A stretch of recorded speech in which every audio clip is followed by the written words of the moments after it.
Deer bed in here. Yeah, looks like a fawn. Little bitty bed. Oh, that's a peach tree. Growing in the shade. This peach tree's made it out of the tube. We gotta make some more cages. This is a pear tree that's growing really well. I probably planted this in 2013. No pears yet. Looks like a new tuber. Must have planted a peach in there too.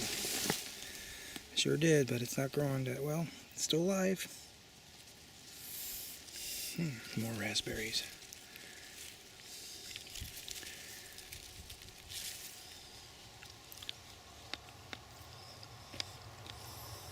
Another pear tree. These are two apples that I planted back in the year 2000. Oh, look at that. He's hovering for me right in front of the camera. How about that? I must have planted a grapevine in here. But there's two apples that I planted 2000. And I grafted some to them. This one had some apples growing on it. Let's see if we can find any. Oh, there's one. One. Two. There's two next door. One right there. One right next to it.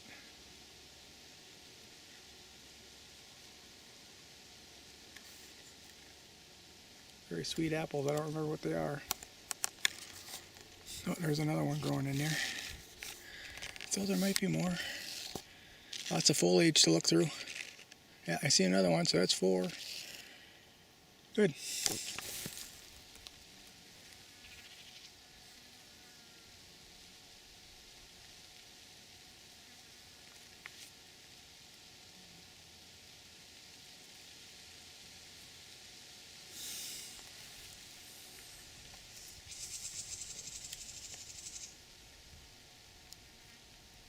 Looks like we got one of 2 pawpaws living.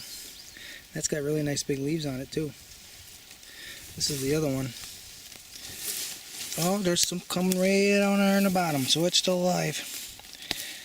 Sending out another one out of its roots. See if we can clear it out enough to get a visual. There. Oh, that's not it. There it is. Oh, they're both living. Cool.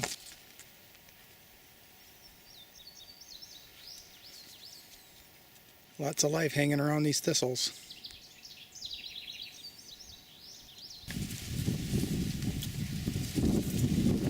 Grapes here, unless the grouse or something comes and gets them. They're just concords. I built a trellis here. You can see the top wires right there going across. I want it to grow all the way along this entire length of all these cedar bolts that I've got in the ground, including one that's kind of laying down, you know, in the shade that water, keep it cooler. And I want to produce a crop of grapes. So I planted some all along here, but there's 3, 4 of them that are doing really good right here, and the rest of them kind of died back.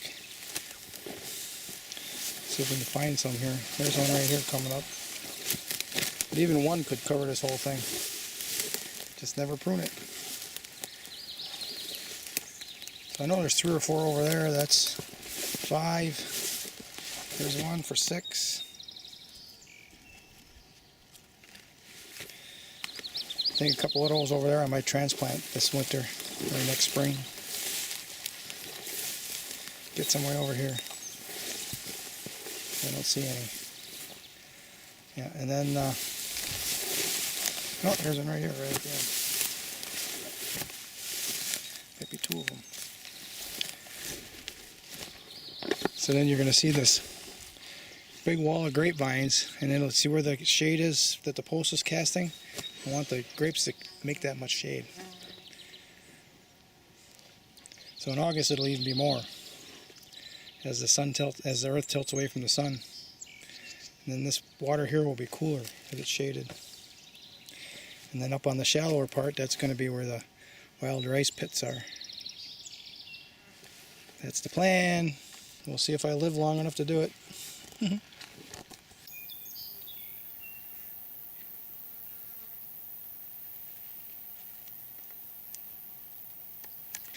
These are really nice looking onion bulbils from my grandma's onions. This is a variation of the walking onion. Yeah, it looks really good.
Oh, that's a honeybee right there. Good? No, maybe not.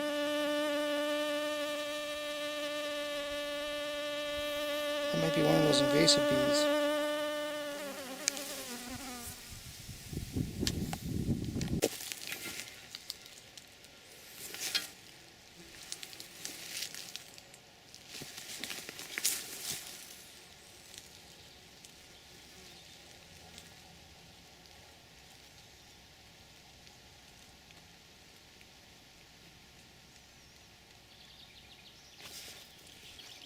I'm here to eat the cherries.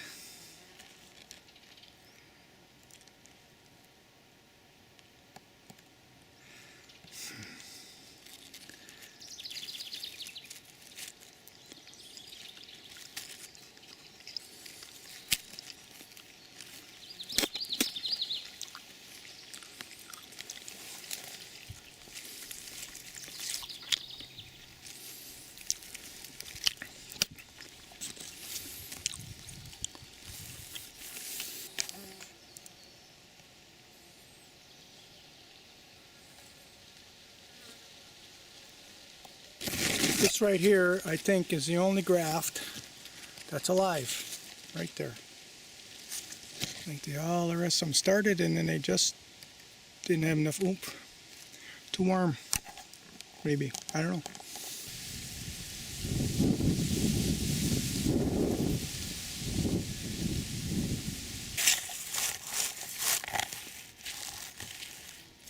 I'm going to harvest those bulbils.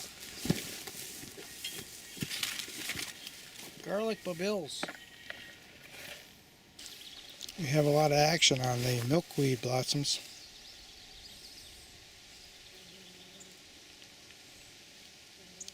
Look, we got cup plants growing. I planted them a long time ago, like 3 years ago already, and here I'm finally noticing them.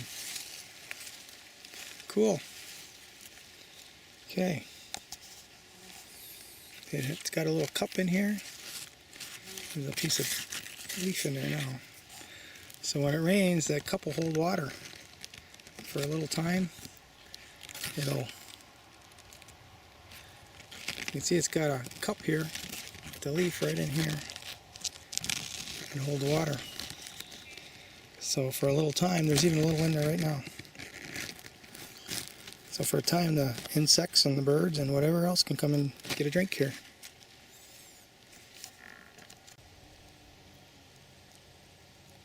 Black dragonfly that got caught in a spider's web.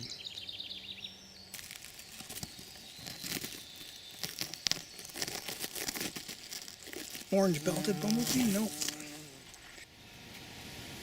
These are garlic that actually grew up here. I think I've been at it for, this might be the 3rd year I've been planting garlic. And this all came from cloves that grew here. This is called Upper Michigan commercial grade. That's what I was told to call it from the person, the farmer that I bought it from up here in Upper Michigan. 1998 maybe, or something in the 90s.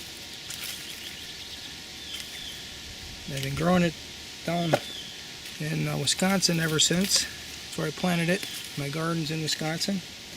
And then 3 years ago I brought it back to Michigan. And it sure likes it here. It's growing better bulbils than what I did down in Wisconsin. So I'm going to spend more time making beds for garlic up here, I think. And less beds down in Manitowoc. Obviously, it's giving me a clue. You want to be growing garlic here. You could save the space down there for something else. Since the deer don't eat them up here, we don't have to protect them.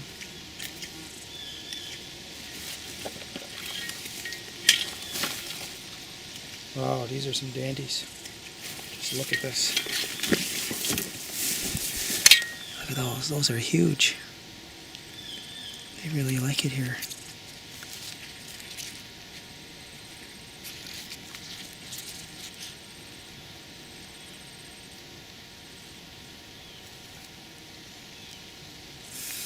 There's a tick crawling on the camera.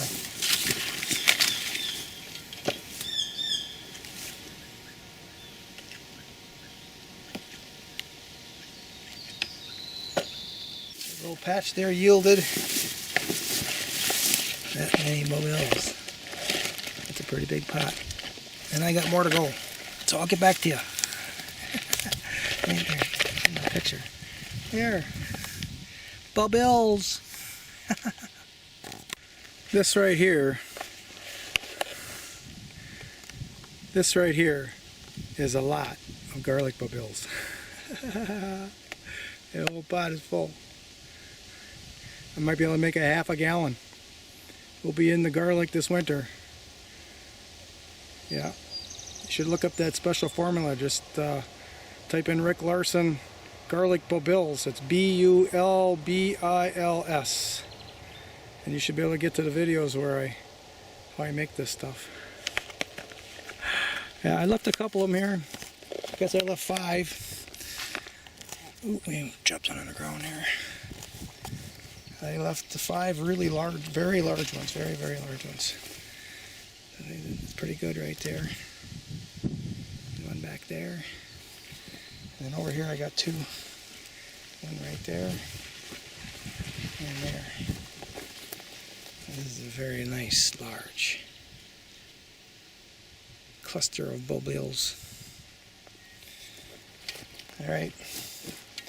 I've had enough of working up here. I'm heading for home. I got work to do when I get home too.